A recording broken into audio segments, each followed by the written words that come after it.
Hello, and welcome to Guided by the Iron Rod.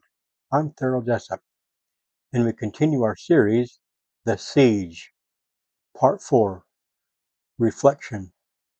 This will be the last one in this series. If you haven't already, please subscribe and tap the bell if you want to be notified when new content is available. If you know someone that might benefit from this message, please consider sharing it with them. And as always, feel free to leave an uplifting comment below. Your words are truly appreciated. This is more than a historical account. It's a story of a covenant people who turned away from their God and the heartbreaking fulfillment of prophecies made long ago. Part 4, Reflection. Application and Reflection. This is not just a historical tragedy. It is a spiritual warning, one that echoes across generations. God had warned his people through Moses. He reminded them through Jeremiah, and when they refused to listen, he allowed the consequences to unfold, not out of cruelty, but out of justice. Deuteronomy 32, 4-5. He is the rock, his work is perfect, a perverse and crooked generation. God's character does not change. His patience has limits when rebellion becomes defiance. Jeremiah's heart. Jeremiah didn't relish judgment. He wasn't a doomsday prophet. He wept. He mourned. Lamentations 3:48-50. Mine eye runneth down with rivers of water for the destruction of the daughter of my people. That is the heart of a true servant of God, not eager for wrath, but broken by sin's cost. We are under a new covenant. We now live under a new covenant, a covenant of grace, sealed in the blood of Christ. But grace does not cancel the call to faithfulness. The warning still applies. Hebrews 10:26-27. For if we sin wilfully after that we have received the knowledge of the truth, there remaineth no more sacrifice for sins. Romans 11:21-22. Be not high-minded, but fear. For if God spared not the natural branches, take heed lest he also spare not thee. Behold therefore the goodness and severity of God. Paul here uses the imagery of an olive tree to explain covenant status. The natural branches are the children of Israel, God's original covenant people. The wild branches are the Gentiles, those outside the original covenant who were grafted in by faith in Christ. Paul warns the Gentiles, don't become arrogant. If God didn't spare the natural branches because of unbelief, he won't spare you either if you fall into the same error. This idea is powerfully expanded in the Book of Mormon in Jacob 5, the allegory of the olive tree from the prophet Zenos. The tame olive tree is the house of Israel. When it grows corrupt, many natural branches are cut off, and wild branches, Gentiles, are grafted in. But even these new branches bring forth bad fruit. Eventually, the Lord of the vineyard commands that the natural branches be grafted back in, representing the latter-day restoration of Israel. Jacob 5:41. And it came to pass that the Lord of the vineyard wept, and said unto the servant, What could I have done more for my vineyard? Jacob 5:70-74. In the end, natural and wild branches work together to nourish the tree and bring forth good fruit under the guidance of the Lord. The message in both Romans and Jacob is clear. Covenant status is conditional on faithfulness. God is no respecter of persons. He cuts off branches, whether Jew or Gentile, if they bring forth bad fruit. He is also merciful. He restores what is repentant and willing. The apostasy of the early church. As Israel once fell, so too did the early church fall into apostasy. Jude 1 verses 4 and 7. Certain men crept in, turning grace into lasciviousness. Sodom and Gomorrah are held up as a warning. 2 Timothy 3 1 through 5. In the last days, people would love pleasure more than God. 1 Timothy 4 1 through 2. Some shall depart from the faith, listening to seducing spirits. Titus 1 verses 10 through 11 and verses 16. Deceivers, professing God but not denying Him in works.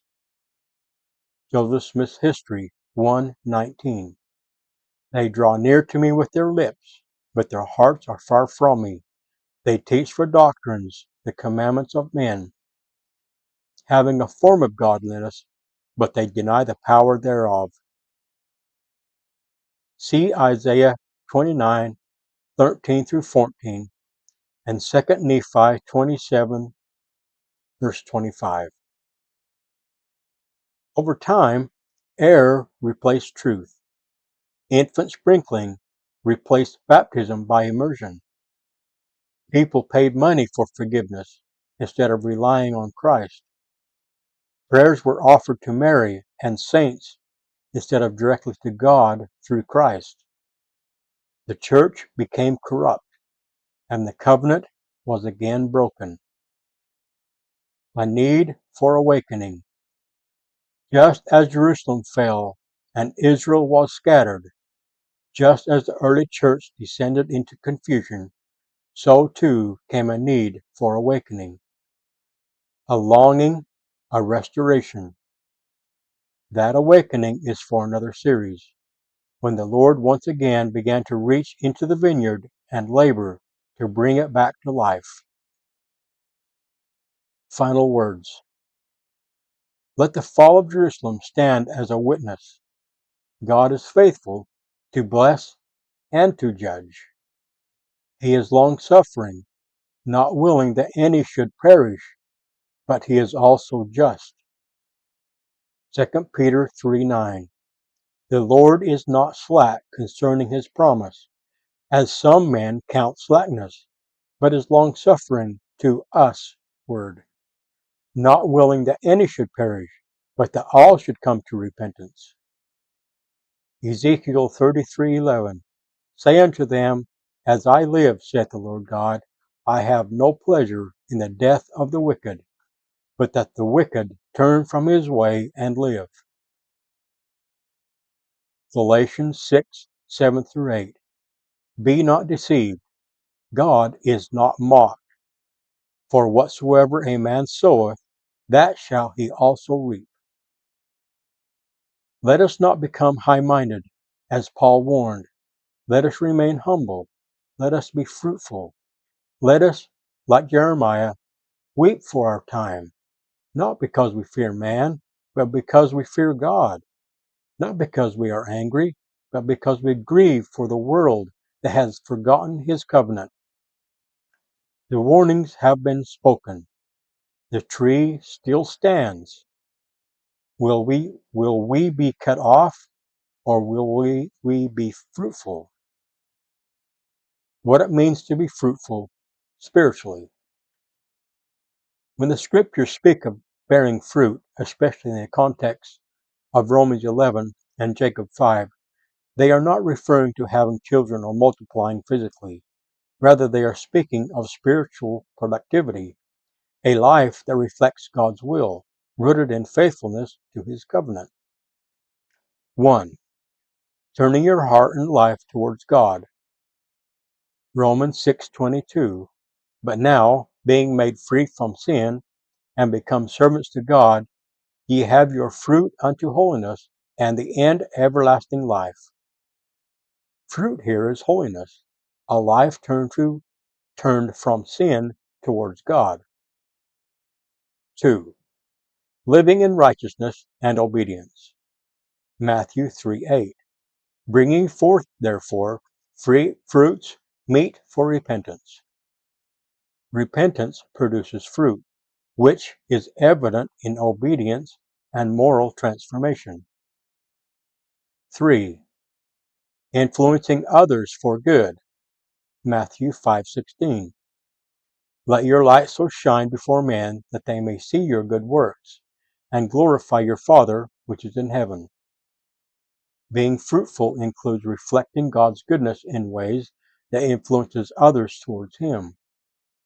4. Crying repentance and standing as a witness. Nahum 5:45 through 46 in the Book of Mormon. Nahum speaks of testifying by the Spirit, receiving confirmation through prayer, and fasting and bearing witness of truth. Spiritual fruit includes sharing truth and calling others to repentance. 5. Abiding in Christ and producing works of the Spirit. John 15, verses 4 through 5 and 8. He that abideth in me, and I in him, the same bringeth forth much fruit. Herein is my Father glorified, that you bear much fruit. Fruitfulness depends on remaining connected to Christ, the true vine. 6. Developing Christ-like character. Galatians 5:22 through 23. But the fruit of the Spirit is love, joy, peace, long-suffering, gentleness, goodness, faith, meekness, and temperance. These are the direct results, the fruit, of a Spirit-led life. 7. Remaining faithful to the covenant and producing good works. Jacob 5 in the Book of Mormon. The Lord of the vineyard is deeply concerned with the quality of fruit, representing righteousness and loyalty to the covenant. Branches that bring forth wild fruit are cut off. Those that yield good fruit are preserved. I want to testify that Joseph Smith is a prophet of God, and that he was visited by the Father and the Son, just as ancient prophets were, such as Enoch, the brother of Jared, Abraham, Isaac, Jacob, Moses, Elijah, and others. The Book of Mormon is true. It is another testament of Jesus Christ. What does that mean? Let me explain. Imagine you're in a courtroom trying to prove that Jesus Christ is the Son of God and the Savior of the world. You call your first witness, the Bible. Then you call your second witness, the Book of Mormon. Together, they both testify under oath, so to speak, that Jesus is the Christ, the Son of God. But you might ask, doesn't the Book of Mormon replace the Bible? Let me reason with you. If the Book of Mormon replaced the Bible, wouldn't that defeat the purpose of having two witnesses? If one were meant to cancel out the other, then one would become unnecessary. But I still need the Bible, and I treasure it. As Paul wrote in 2 Corinthians 13:1, paraphrased, in the mouth of two or three witnesses shall every word be established. This is what is meant by another testament of Jesus Christ. It strengthens the case. It confirms the truth of the Bible. And just like in court, the testimonies of two honest witnesses may not be identical, but they align. One may fill in details the other left out, and vice versa. I share this in the name of Jesus Christ. Amen.